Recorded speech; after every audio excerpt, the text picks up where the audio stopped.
On February 27, 2018, the quiet academic halls of Meru University were shattered by a single gunshot, forever altering the course of a student protest and igniting a national outcry.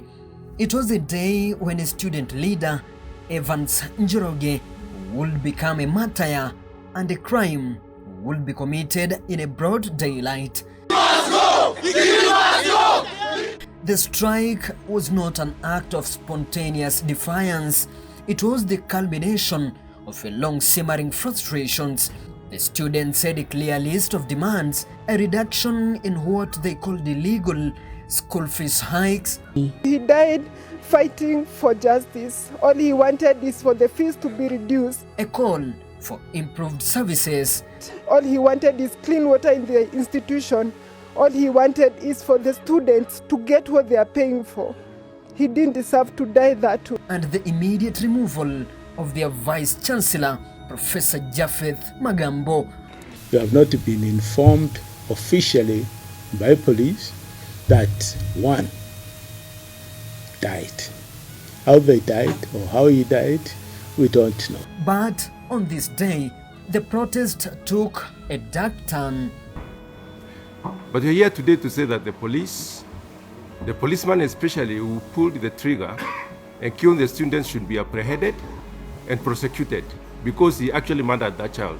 As the protest escalated into a standoff with police, Evans Njoroge, the student secretary general, attempted to escape the chaos. According to eyewitnesses and later investigations, he was chased by an administration police officer into a nearby private farm.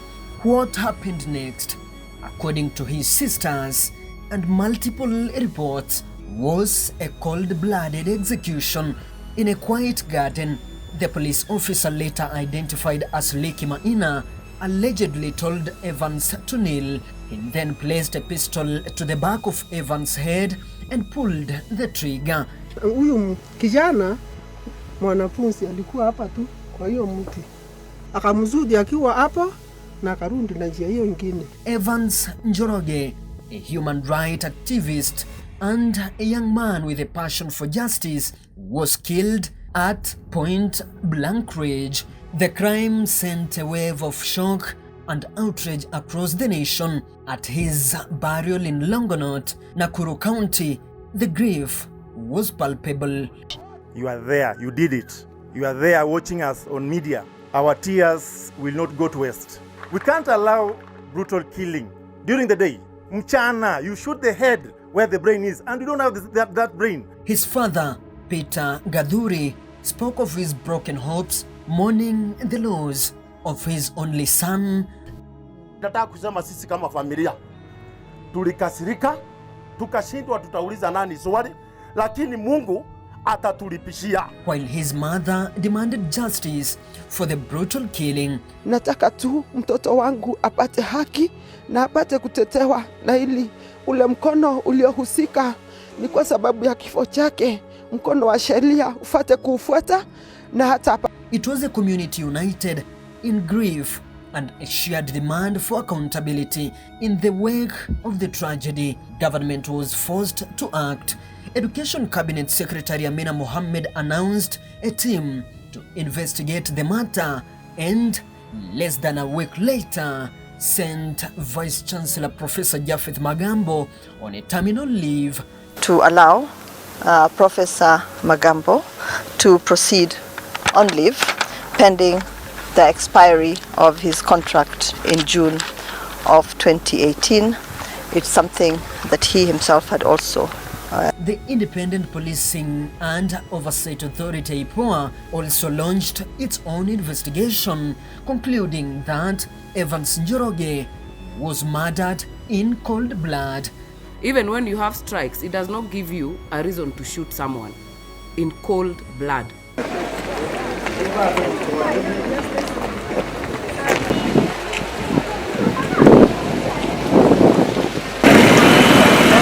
The police officer Leki Maina was charged with the murder, though he pleaded not guilty, and a trial ensued. Have been charged with murder, contrary to Section 203, as read with Section 204 of the Penal Code and 63 laws of Kenya. The particulars of the offense are that you, APC victim minor, on the 27th day of February 2018 at Kabebe village, former location in Kigandia West Sub-County within Meru County, murdered Evans Njoroge. Evans Njoroge's death was more than a tragic loss. It became a symbol, a stark reminder of the fragile line between protest and peril, between the right to be heard and the risk of being silenced forever. His story and the ongoing fight for justice serves as a testament to the powerful legacy of a student leader who paid the ultimate price for standing up for what he believed in.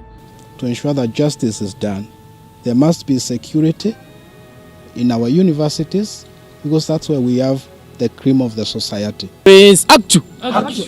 We are here to support Wangila Wabomba, the chairman of Meru, so that at least justice is served. And their quest for justice is not ceasing.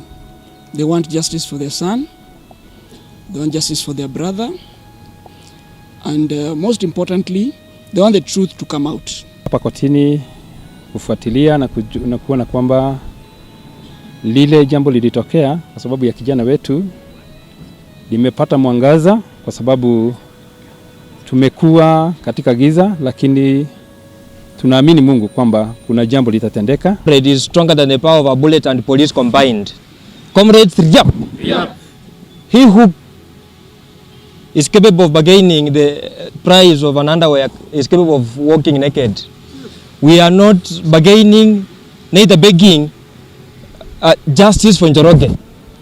And we are here today to give a message to the whole world that that gentleman in the name of Lucky, he appears guilty. Even if himself he has pleaded not guilty, all these eyes have seen he appears more guilty than the word guilty itself. And therefore, we want to give right information. The only place he is safe right now is at the cell. Any attempt, and I repeat in bold, any attempt to secure him, whether on bail, whether on bond, or wherever, will meet the comrades ruthlessly and scathingly. We will be meeting, we as comrades, to give directions. So we want to advise everybody that wherever he is more safe.